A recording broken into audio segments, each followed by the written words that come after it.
தென்றல் தொலைக்காட்சி நேயர்களுக்கு இனிய வணக்கம். தெய்வீக கீர்த்தனையில் இன்று நாம் பார்க்க போவது திருமூலரின் திரு மந்திரத்தில் முதலாவது தந்திரம் 33வது பாடல்.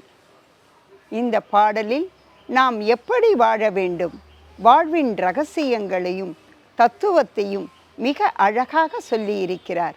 அந்த பாடலை இப்பொழுது பார்ப்போமா? பதிபல ஆயது பண்டு இவ்வுலகம், விதி பல செய்து ஒன்றும் மெய்மை உணரார், துதி பல தோத்திரம் சொல்ல வல்லாரும் மதியிலார் நெஞ்சினுள் வாடுகின்றாரே.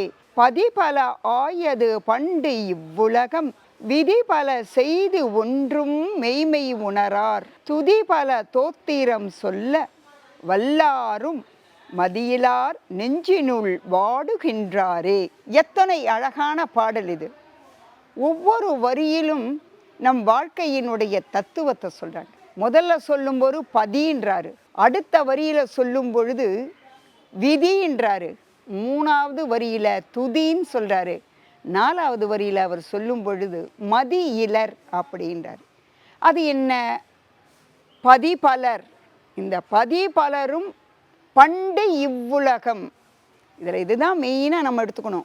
பதிபலர், இந்த பண்டு இவ்வுலகம் அப்படின்னு சொன்னால் தொன்று தொட்டு பழங்காலம் முதல், என்னைக்கு உலகம் பிறந்துச்சுன்னு நமக்கு தெரியாது, ஆனால் அந்த உலகம் தோன்றிய நாளில் இருந்து நிலங்களை 5 நிலமாக பிரிச்சிருப்போம் இல்லைங்களா? உங்களுக்கு எல்லாருக்குமே அறிஞ்சிருப்போம். நம்ம இந்த வாழ்க்கையே எப்படி படைக்கிறார் என்றார் இறைவன், 5 நிலங்களை படைக்கிறார். அந்த 5 நிலங்களும் குறிஞ்சி, முல்லை, மருதம், நெய்தல், பாலை, இப்படி அழகாக 5 நிலத்தை பிரிச்சிட்டாரு. அப்படி பிரிச்சுட்டு அதுக்குன்னு ஒரு கடவுளை வைக்கணும். பண்டு இவ்வுலகம், பழமையான இந்த உலகத்திலே 5 நிலங்களாக பிரிக்கப்பட்டு அப்புறமா சொல்றாரு விதி பல அப்படின்றாரு. அது என்ன விதி பல? நம்ம விதியின்படிதான், ஒவ்வொரு மனிதனும் விதியின்படிதான் நம்முடைய வாழ்க்கையானது செல்லுகிறது. ஒரு நீர்நிலையில் போய் ஒரு நதியோ கடலோ ஆறோ குளமோ குட்டையோ எதுல ஒரு படகை நம்ம விட்டோம்னு சொன்னோன்னா அந்த படகு திசையை நோக்கி செல்வதல்ல, நாம தான் அதை செலுத்துகின்றோம். அதுபோல இங்கே 5 நிலங்களை படைத்தவர் அதற்கு இறைவனையும் வைக்கின்றார். எப்படி?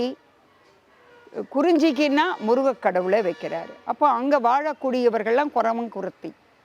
அடுத்தது நம்ம பார்த்தோம்னா முல்லை, அதுக்கு திருமால். அடுத்தது மருதம் என்று சொல்லக்கூடிய வயலும் வயலை சார்ந்த இடம். அங்கே கடவுள் யாருன்னு கேட்டிங்கன்னா இந்திரன் தான். அதுக்கப்புறமா நெய்தல் வருது. நெய்தல் சொன்னவே வருண, மழையெல்லாம் வேணும் இல்லையா, நீர்நிலைகளெல்லாம் கடவுள் வருண கடவுள் தான். அதுக்கு அடுத்தது பாலை, அதாவது முல்லையும் மருதமும் திரிந்த நிலை தான் பாலைன்னு அப்படின்னு சொல்லுவோம். இங்கே கொற்றவியாகிய பெண் தெய்வம் தான் இங்கே காவலாக இருக்கிறாள். இப்படி 5 தெய்வங்களையும் படைக்கின்றார்.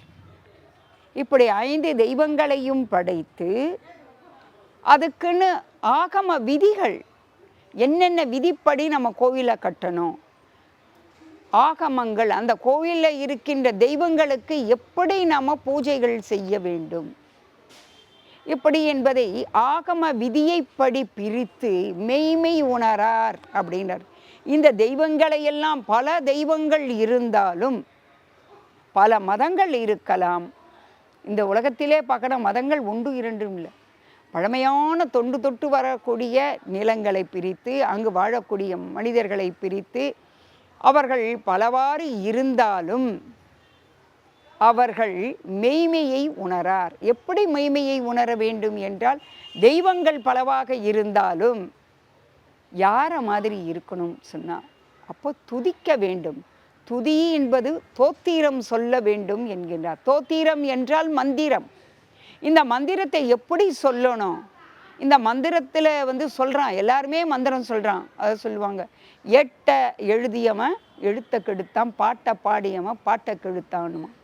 அந்த மாதிரி எல்லாருமே வந்து எழுதுறாங்க, தெய்வம் இதுதான், அந்த தெய்வத்திற்கு இந்த பாடலெல்லாம் எழுதலாம், இதுக்கு இப்படியெல்லாம் ராகங்கள் போடலாம், இப்படியெல்லாம் இசைக்கிறான்னு சொல்கிறான். ஆனால் அதை முழுமைப்படுத்த முடியுதா? முடியல இல்லையா? ஆனால் அதை படிக்கிறான் பாரு, எழுதியவன் ஒருவன், படித்தவன் மற்றொருவன். அப்படி படித்தவன் வந்து என்ன பண்ணுறான்னா, அந்த பாடத்தை படித்து அதை இறைவனை உணர்கின்றார். ஆனால் இங்கே வந்து அவர் சொல்லும் பொழுது, துதி பல தோத்திரம் சொல்லாலும், அந்த சொன்னாலும் அவங்க இறைவனுடைய மேய்மையை உணர்ந்தாரா அப்படின்னு கேட்குறாங்க. அப்புறம் அடுத்த அரியில் சொல்கிறாரு, மதி இலர். மதி என்றால் மூளை. இங்கே வந்து நிலவும் சொல்லி எடுத்துக்கொள்ளலாம். மதி இலர் என்பது 2. மதி என்றால் நிலவு, இங்கே மதி என்பது அறிவு. அறிவு இல்லாதவர்களாக இருக்கின்றார்கள். ஏன் இருக்கிறார்கள்னா, அவர்களுடைய நெஞ்சத்திலே இறைவனை உணரவில்லை. இறைவன் என்று இங்கே சொல்லுவது, திருமூலராக சொல்லப்படுவது சிவபெருமானே. சிவபெருமானை உணர்ந்தவர்கள், நன்கு அவரை மனமாற உருகி வணங்கக்கூடியவர்கள் இடத்திலே தான் இறைவன் இருப்பார். அதாவது சொல்லுவார், ஒரு ஜோசியக்காரன் வந்து சொல்லுவான், அவன் மரத்தடியில் உட்காந்துட்டு இருப்பான், கையில் அவன் கோல் பிடிச்சிட்டு இருப்பான். அவன் வந்து சொல்லுவான், நீ வந்துப்பா நல்ல பெரிய பணக்காரனாக வந்துடுவேன், உனக்கு பணம் வருவதற்கான அறிகுறிகள் நிறைய இருக்குது, இந்த இடத்துல போய் இந்த பூஜையை நீ செய், இந்த பூஜையை செய்து இத்தனை நாட்கள், 48 நாட்கள், அதாவது ஒரு மண்டலம் சொல்லுவோம், இப்படி நீ பூஜையை செய்தின்னா உன்னுடைய வாழ்க்கையானது செம்மையடையும் அப்படின்னு சொல்லும் பொழுது, நம்ம என்ன செய்வோம்னா, அவர் சொல்லிட்டாருன்னு சொல்லிட்டு கடவுள் நம்பிக்கை இருக்கோ இல்லையோ, ஆனால் வாழ்க்கை என்பது உயர வேண்டும், கடன்கள் என்பது தீர வேண்டும், பிள்ளைகள் என்பவர்கள் வளர வேண்டும், செல்வம் என்பது பெருக வேண்டும், இல்லறம் என்பது சுகப்பட வேண்டும். இதுதான் நம்மளுடைய மனிதனுடைய உள்ளார்ந்த எண்ணம். ஆனால் திருமூலர் இதையெல்லாம் கடந்து யாக்கை என சொல்லப்படுகின்ற இந்த உடலானது என்ன அடைய வேண்டும் என்றால் முத்தியை அடைய வேண்டும். அந்த முத்தியை அடைவதற்கு நாம் என்ன செய்ய வேண்டும் அப்படின்னு கேட்டால், ஓம் நமச்சிவாய என்கின்ற மந்திரத்தை சொல்லிக்கிட்டே இரு. அதுதான் தோத்திரம். இந்த இடத்துல தோத்திரம் என்பதை நல்லா கவனிக்கணும். சோஸ்திரம் சொல்லு, சோஸ்திரம் சொல்லுவனார், இது தோத்திரம். அந்த இடத்துல சொல்லுவதற்கும் இங்கும் வேறுபட்டு இருக்கிறது. ஆதி காலத்திலே இருந்து நம்மிடத்தில் இருந்துதான் அனைத்தையும் அடுத்தவர்கள் எடுத்து கையாளுகிறார்களே தவிர அடுத்தவரை நாம் தொடுவதும் இல்லை, எடுப்பதும் இல்லை. ஆக திருமூலரினுடைய தோத்திரமானது சிவபெருமானுடைய மந்திரங்களை, ஒரே நாமம்தான், இந்த நாமத்தை மீண்டும் மீண்டும் சொல்லுங்கள். அப்படி சொல்ல தெரியாதவர்கள் அந்த நெஞ்சமானது, மனமானது துன்பமடைகிறது. பிறவியாகிய பெருங்கடலில் மாட்டிக்கொண்டு அவர்கள் உழண்டு கொண்டிருக்கிறார்கள். உண்மையான நெறி, மெய்மை நெறி என்பது நாம் இறைவனுடைய திருவடிகளை பற்றுவது.